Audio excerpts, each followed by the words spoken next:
Today we're going to talk about how to get ready for the change that you're asking for. I'll be drawing the cards as usual. I've got my deck here waiting, and so I'll be pulling cards, everyone. How are you feeling, Catherine? I saw that you weren't very well, and that your little boy was very brave and very clever. So I hope you're feeling better, and I hope everything's all right in your world. Yes, I am feeling much better. I just have a bit of a cough, but it now sounds like an occasional smoker's cough rather than a proper 50 minutes, like a 50-day smoker cough. So health hasn't been good. Okay, well, I hope you feel better, and hopefully today maybe we can ask for some soothing for you. Hi, Carolina. Hope you've had a good few days. So today as well, while I was preparing for today, I was receiving quite a lot of information, and I was listening to something, and my team prompted me that we're going to do a bit of practical work today. So if you want to have a notebook or a piece of paper and a pen and grab a glass of water, that's fine. You've got a few minutes to do that before I start talking properly. But just to let you know, we're going to do a bit of practical work today. You went on a date on... Oh, my goodness me. Well, now you've announced that, we're all going to have to know, what was he like? Was he good, bad, short, tall, good looking, average? All of those things we want to know, please. So let us know. Love it though, love it. See, you've started them all off. Catherine's reaction's the same as mine. Ooh, too short. Okay, now you're what, about 5'8", 5'8", 5'9", I think. What's he then? Was he like 5'4", 5'3"? Yeah, Catherine, you and I are on the same page here. Ooh. So we will hear more about this from Carolina, I'm sure, as we go along. So okay, so he was shorter than you. Yes, Catherine, I agree. That's a good question. But was he nice? So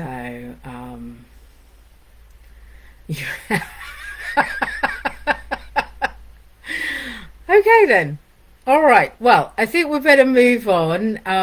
It seems quite appropriate that you're starting to date and we're talking about how to get ready for the changes we're asking for. So I think that's really appropriate. So let's start talking about change. Hang on, let me just get my notes up, here we go. Okay, so change is the only constant in life, right? It is the only constant. Nothing stays the same. And yet we're told that change is a really, really scary thing. But you're always asking for change simultaneously. Everyone is, in lots of different ways. Some of them are small, minor ways, like, I'd like a new can opener that works. That's a change you're requesting. To, I'd like a nice boyfriend or girlfriend, or better health. They're bigger things, right? Or I want to lose that last 5 pounds, or I want to be stronger and fitter. That's another description of change that you're requesting. Change can also be, I want to change in my daily routine so that I don't get bored. Hi, Mickey. Change is a constant, but we're told we should be afraid of change. And I'm kind of, hopefully today, by the end of today's kind of live, I'm hoping that you will actually change your perspective about change and be like, ooh, change, newness, this is good, I want this, and how can I be ready for the change I'm asking for? How can I welcome that change without feeling fear? Now, I'm not saying you shouldn't be scared and you should sail through the process without any fear at all. That wouldn't be normal human behavior. It's okay to wobble. It's okay to doubt yourself. It's okay to kind of question, do I really want this change? But actually, the key is not to get stuck in that fear, okay? I'm going to sneeze. It's not to wallow in that fear. Oh, excuse me. So that's the first thing you need to know about change. Change is not something you need to fear because it's a constant. If you think about your whole life, you have been changing physically your entire life. From the moment you were conceived in your mother's womb, you were changing. Change is a constant. You came out of her womb and you continue to change. And some parts of the change are rapid physical change. Some will be emotional change. If we look at how we grow up, in puberty, we have lots of hormonal change. Then we have physical change. It's only in our 20s that we have the kind of brain growth that sort of sets our personalities. So all of those things are happening all the time. But then you start asking for the small things and the bigger things that you desire. So these are the things that you want to manifest into your life. So it could be, like I said, a can opener, a new set of bedding. It could be you want a new kitten or a puppy. You want another child. You want improved health. You want a guy who's tall enough for you and not too short. You know, there are many things. More money, better job, better clients if you're self-employed, a new idea if you're looking, help to do something like a tech VA or a personal assistant. There are hundreds and millions of desires that we all have, and we're all constantly asking. And in that asking, the universe is responding, because if you listen to the words of Abraham Hicks, as soon as you express a desire, the universe answers it. And how you hold your focus around that desire, that change you want, will enable it to materialize into your life as quickly as possible. So before we sort of go on to how to get comfortable with change, I want you to think about, and this is going to be the practical part of the work, why do you want change?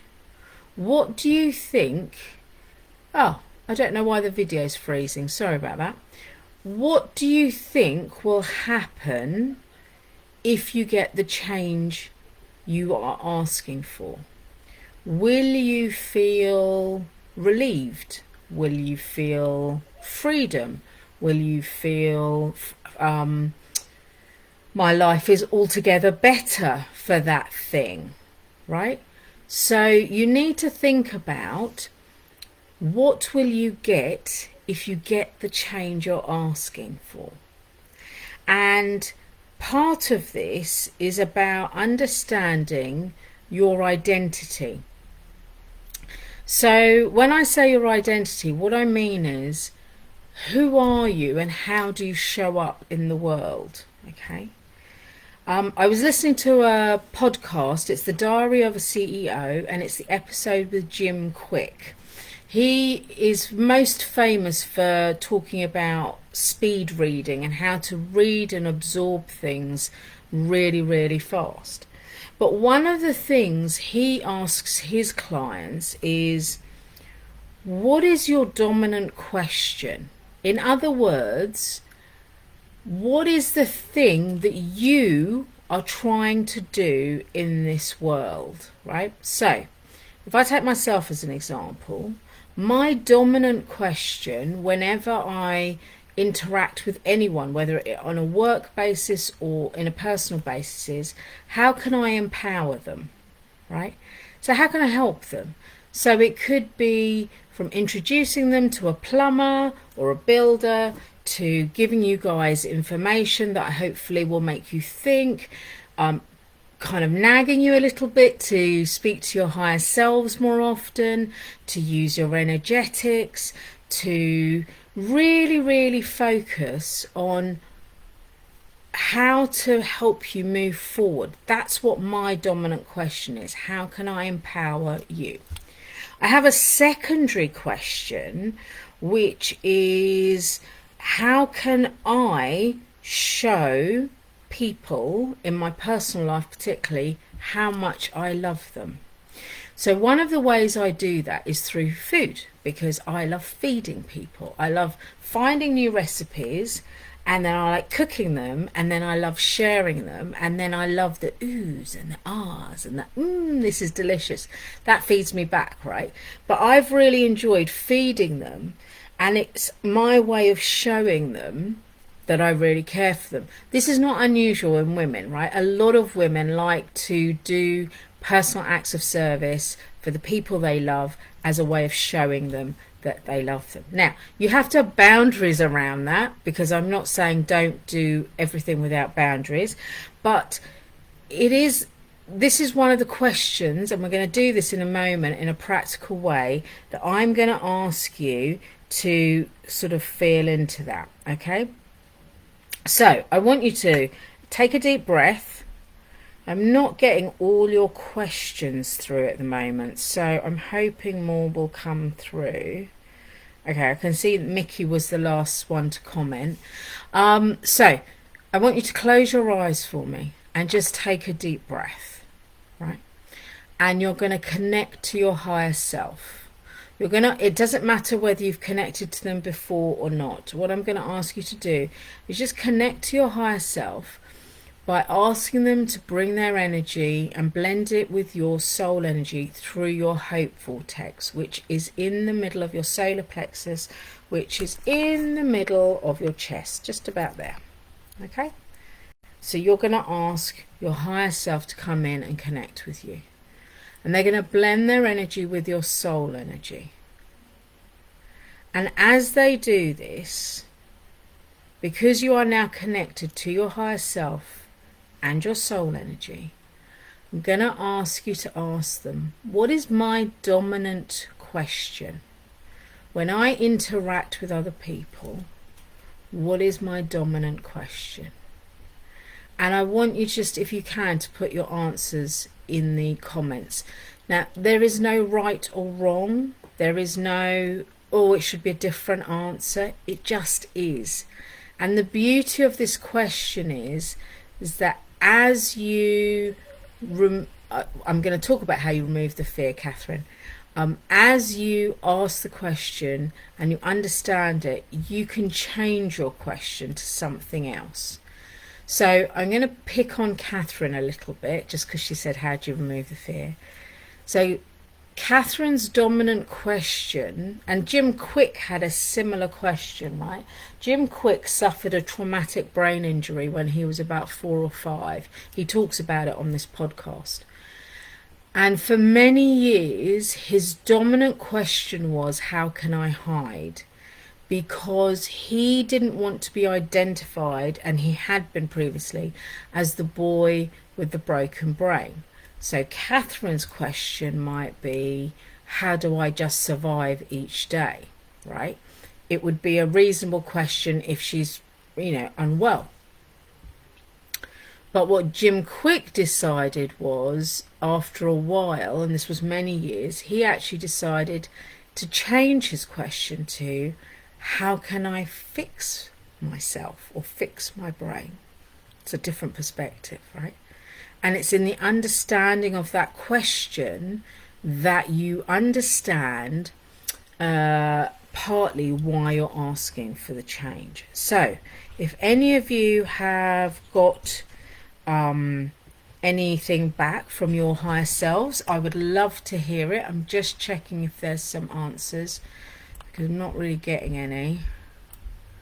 I don't know if it's frozen at your end. So if you're not frozen, can you give me some hearts as well, so that I know that the video is working? All right. Right, okay, so have you got a question, Catherine, now? Has your higher self given you a question? So Carolina's is, how do I make a difference? I love this, right? So then I want you to ask a second question, Carolina. What is the second? So my second question was, how does it relate to me? So by empowering people, I'm also showing them I love them.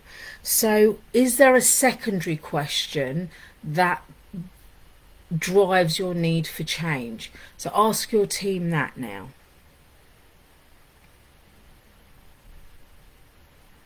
Is anyone else getting anything? Julie, are you getting anything?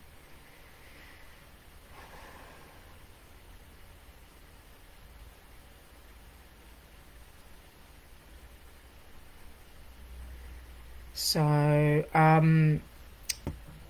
yeah, so Julie, Mickey, Catherine, have you got anything? And again, Catherine, I know I've not asked you to work with your higher self before, but I'm just asking you to give it a go and let's see what you get. You'll be surprised at what comes out.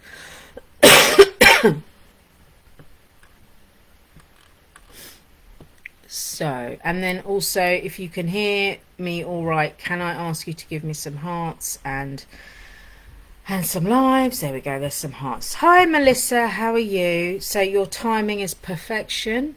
We're just doing a bit of practical work where we're talking about why you would want change and understanding that. So just close your eyes, connect to your higher self, ask them to blend their energy in with your soul, your you, and then just say, what is the dominant question that powers my desire for change? So, and if you get an answer, let me know, all right, in the comments. So I'm going to move forward a little bit, but if you get anything, keep going, okay? So the first thing is, what is your dominant question? We now know that our dominant question, so Carolina's is, how can I make a difference, okay? You might have a second and a third question, and you can always change your question, right? So you get to choose it. But once you understand what your question is, you will understand how it motivates you.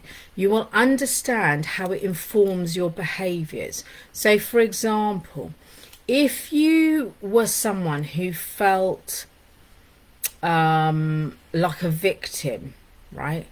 So your question is, why does everyone pick on me? You might show up as a very needy person, as a people pleaser, as someone who is trying to fit in, doesn't have great boundaries. But you could change that question to, I am really likable. That would change your actions, because then you would do things that were authentic and genuine and allow people to get to know you and like you. So if you don't like your question, you can change your question, okay? So how do we get ready for change? Okay, given that it's a constant, given that it happens all the time to us, how do we get ready for it? So it's understanding that it's a process. It's not an overnight change. It's almost always a gradual change. And in that gradual change, there are moments where you will receive insight or nudges. And the insight might come from friends or family through conversation. It might even be a prompt through a show. You'll get nudges to take action. So for example, at the moment I was feeling quite uninspired about some work stuff, so rather than slog at that, I was asking, okay, how do I change this? How do I find my inspiration again? And it was like, right, go in the garden, change up where you go to work, change up how you work and how long you work for. They're all little nudges I received in that process to help me find my inspiration again and help me move through change. So if you want to, let's take a small change that maybe all of us could relate to. You want to wake up earlier and you want to wake up earlier in the mornings, you want to feel awake and you want to feel really energized, okay?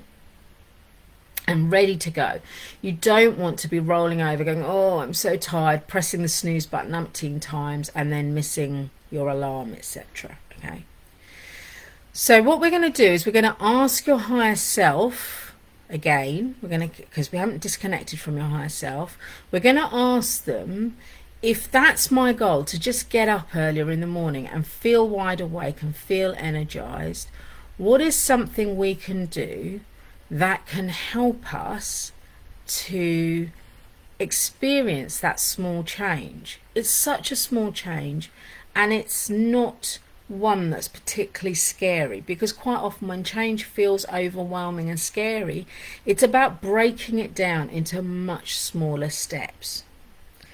So an example, I did this exercise this morning when I was kind of feeling into what this conversation today needed was, and what I needed to include. And so I was asking, okay, what do I need to do to wake up earlier, feel energized and ready to get going with my day?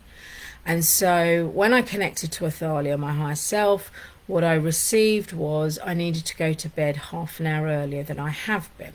Okay, that was a good start. And then I was like, then what? She said you could benefit from having a bath or a shower at night, which is a real change for me because I'm normally in the morning kind of shower person. But she said when I shower at night, it relaxes my physical body. I was like, oh, okay, fair enough.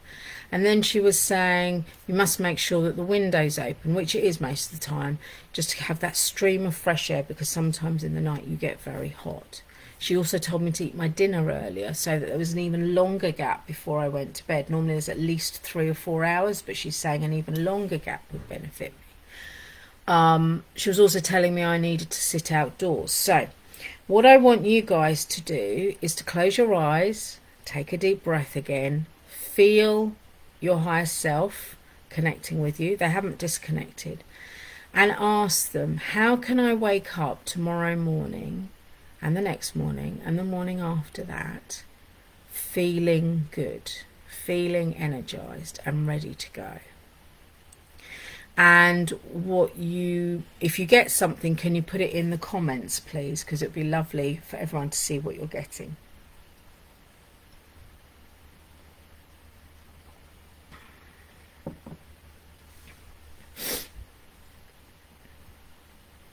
I'm not sure if there are comments coming through because Facebook's being a bit peculiar today. Hi Louise, how are you? I'm hoping that you can all hear me okay and that everything's working fine. So has your higher self given you any insight into how you can start waking up early in the morning, energized and ready to go? Have you received anything?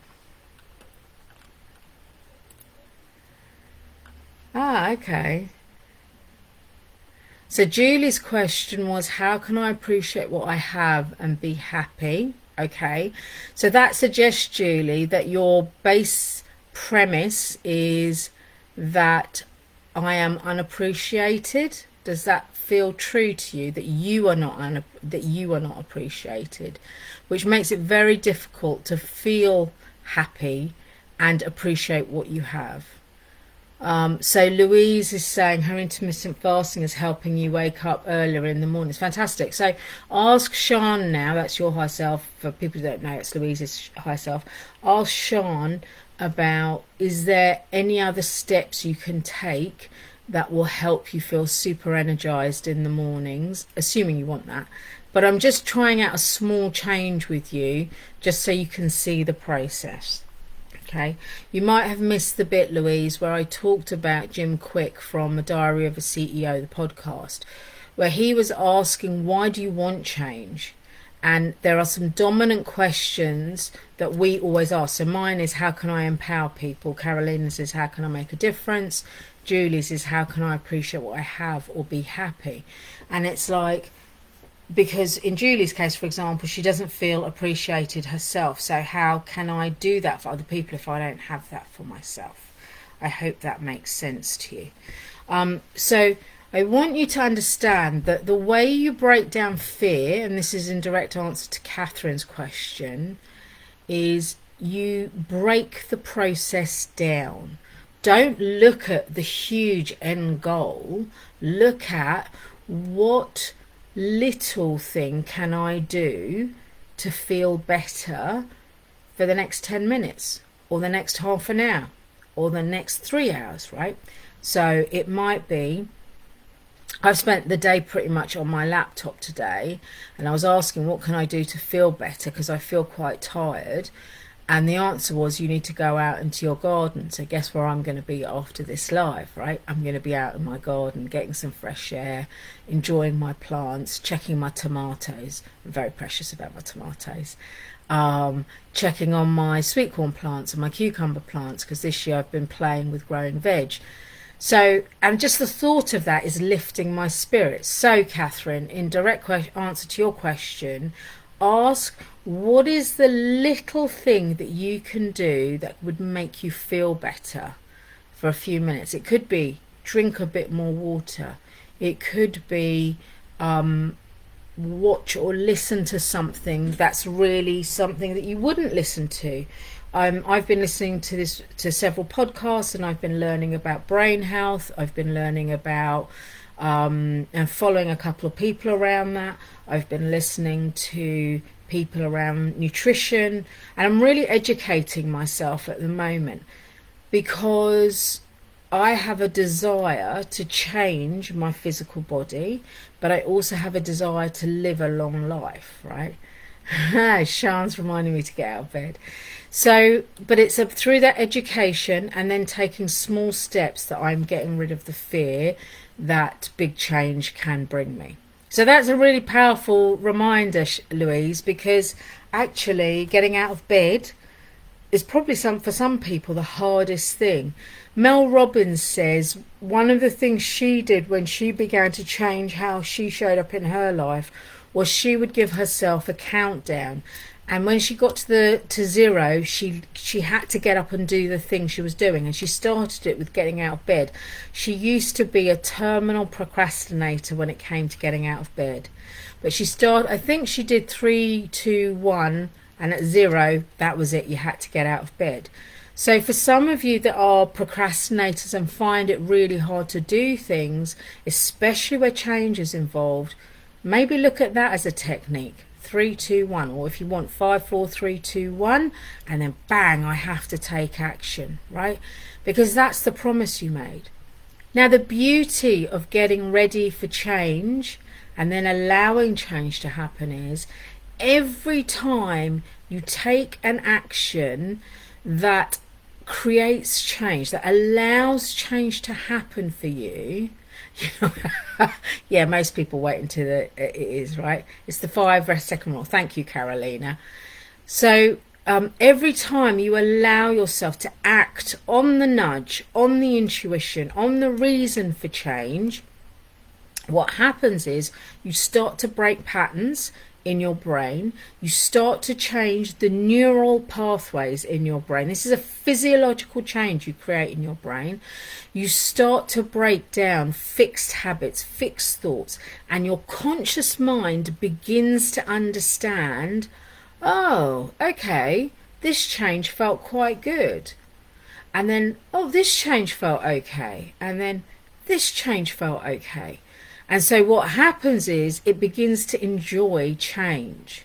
And it's a really subtle thing. So let me give you an example from my life again. Many of you know I went vegetarian about 2 years ago, just under. But it felt like an enormous change when given my life circumstances at the time. So I made a deal with myself that I would go vegetarian for a month. And then I did it again for another month. And then another month, and then another month. And for 6 months, I made a deal with myself that I would be vegetarian for that month. But I also made the deal that if I felt an overwhelming urge to eat chicken or fish, both of which I loved, I wouldn't feel guilty in the eating of it. I would just see how my body reacted to it. And so sometimes, I think once in that 6 months, I had some chicken. Do you know what? I didn't enjoy it. It was a revelation to me because my taste buds had changed. Instead, I found I really, really loved the flavours of the vegetables I was cooking. And at the 6-month mark, I then said to myself, okay, so am I committing to being a vegetarian? And it's like, yeah, I think I am committing to being a vegetarian. But it took another 6 months, I would say, of me experimenting with food, finding recipes I liked, and I'm still doing this to keep my interest, to keep me motivated, because being vegetarian for me is a really good health model for me. And I've had to deal with a lot of kind of comments from within my family, extended family, about, oh, you're vegetarian, how peculiar. You've got to this age and you've gone vegetarian. I'm like, yeah, but I feel better in it. I look better. I've lost weight. I'm healthier. I don't really understand the problem. And they're like, well, you know, it's a bit of a change. So they're struggling with my change, okay? But I'm no longer struggling with my change. I'm happy with my change, okay? So I want you guys to understand that when you get used to creating change for yourself and you change that perspective of change is hard, change is difficult, to I can break down whatever it is I want into tiny increments, such as 5, 4, 3, 2, 1, I'm going to get out of bed and not wait till I'm desperate for a wee. Or I'm going to, when Sanjana finishes this live, I'm going to get up and I'm going to go and get that glass of water I've been thinking about for the last hour. Or today I'm going to make that phone call that I've been putting off because I'm not sure. That is also little changes you're making. Now, these are all practical points I've been making. Let's talk about the energy of change, okay? Because this is energetics every day, and I want you to master the energy of change as well, okay? So the energy of change is about you understanding that when you move in flow with the change you desire, the change can come faster, right? So let's say, let's have a good example for change. Okay, I'm going to pick on Julie's one, which is where I was saying to her that you don't feel appreciated, okay, Julia? And you said just now, I've never thought it was a reflection of how I was feeling about myself, okay?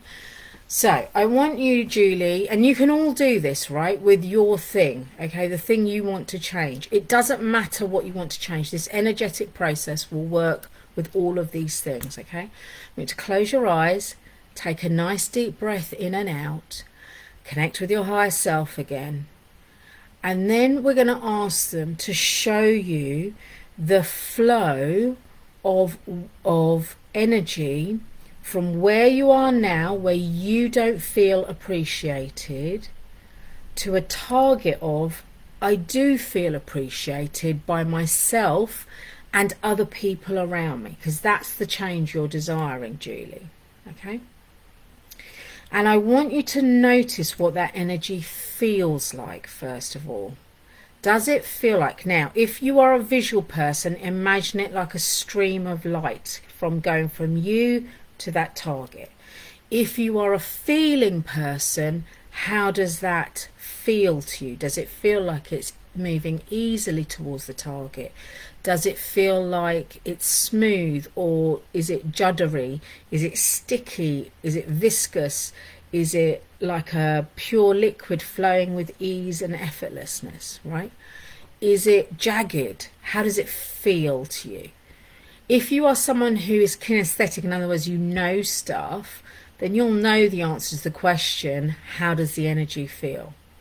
Right? So once you know how it feels, you can then start using, and I've talked about these before, spiritual intention protocols, SIPs, right? And you can start to bring soothe to that process of feeling appreciated. Why do we want soothe? Because we want you to feel more balanced and at ease, and we want you to feel calm, right? We want you to feel, okay, I've got a new target. That is to feel appreciated by myself and by other people. But in order to get there, I need to just soothe where I am right now. I need to allow myself to settle with where I am right now, because this is the place from which my desire has sprung. And as you bring soothe into it, what happens is that you'll feel a settling within yourself. Sometimes when you feel underappreciated, or you have another change that you want to get rid of because it makes you procrastinate, or it overwhelms you, or it makes you feel sluggish or tired and it's not serving your energy, when you feel all those ways, when you bring soothe into it, it settles all that discombobulation in your energy, right? And then once you feel like you've been soothed, we're now going to use the SIP, energize. So literally say to yourself, energize. And that sip, which is a spiritual instruction to the energy, is now going to energize your desire, right? So Carolina said not watching Netflix, and I presume that's because you think you procrastinate or you're wasting time, Carolina, okay? So we're going to energize it so that your new target is that you're doing something you love that is making you feel good, right? So I presume watching Netflix does not make you feel good. That's why you want to change it as a target, okay? So if it's that it doesn't make you feel good, we want to energize it towards a target that makes you feel good. So think of something else that might make you feel good that you would like to energize instead of watching Netflix, okay? With Louise and getting out of bed, we want to energize it so that you feel like jumping out of bed and feel like, yes, I'm ready for my day. So energize. Okay. And then you're going to connect to your love vortex, which is your heart, right? And hi Leonie, you're going to then allow your heart to open up, and you're going to just flow love to your new target. So for Julie, it's about feeling appreciated. You're going to love yourself into appreciation. You're going to flow that love to yourself. And in that appreciation, you're flowing to your boundaries. You're flowing to your, to strengthening your boundaries, to allowing yourself to have strong boundaries so that you can appreciate yourself for being a strong, empowered person, right?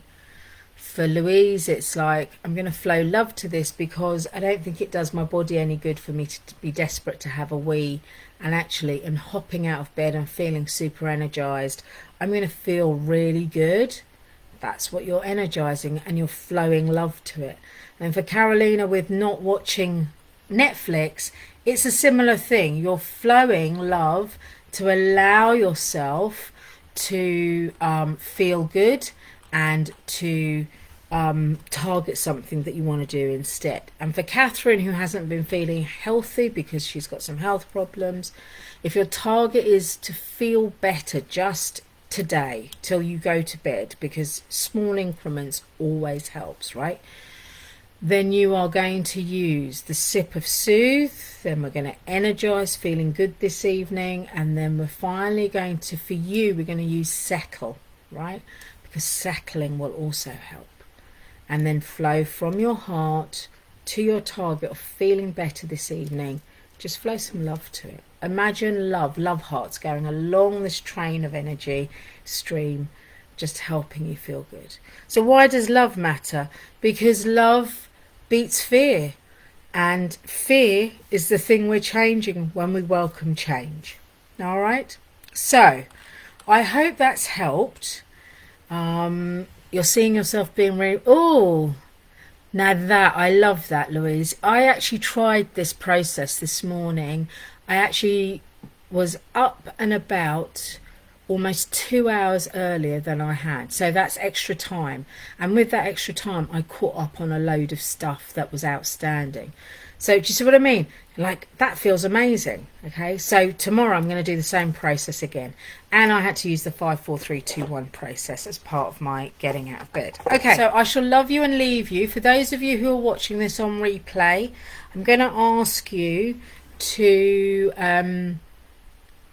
try the practice where you ask the question, what is my dominant question, and how does that inform my behavior when it comes to change and the people around me?